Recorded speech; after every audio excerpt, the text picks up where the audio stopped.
Aquest matí hem conegut les xifres d'ocupació corresponents a l'enquesta de població activa del segon trimestre. En aquest període, el País Valencià ha continuat reduint la desocupació de forma molt significativa, consolidant la tendència positiva dels darrers mesos.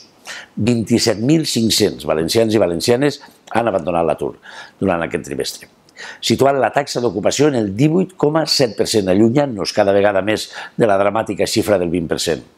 A més, el nombre de famílies que tenen tots els seus membres desocupats ha baixat en 12.700. Però tot no són notícies positives. Ens preocupa moltíssim que la recuperació de l'ocupació només arriba als homes, mentre les dones empitjoren la seva situació.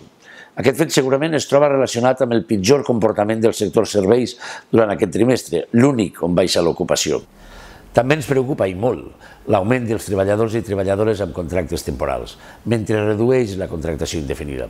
És evident que s'està generant ocupació, però aquesta encara no és suficient ni en quantitat ni en qualitat. En aquest sentit, entenem que les mesures imposades pel Ministeri de Treball del Govern d'Espanya no estan ajudant i suposen un obstacle important en el camí. La intenció de profunditzar en la desregulació del mercat laboral i en la privatització de la formació ocupacional xoca frontalment amb el nostre objectiu d'aconseguir un mercat de treball inclusiu i un servei públic d'ocupació de qualitat. És per això que continuarem reivindicant a Madrid una política d'ocupació que prioritzi les persones més vulnerables i que garantisca la igualtat d'oportunitats per a totes i tots.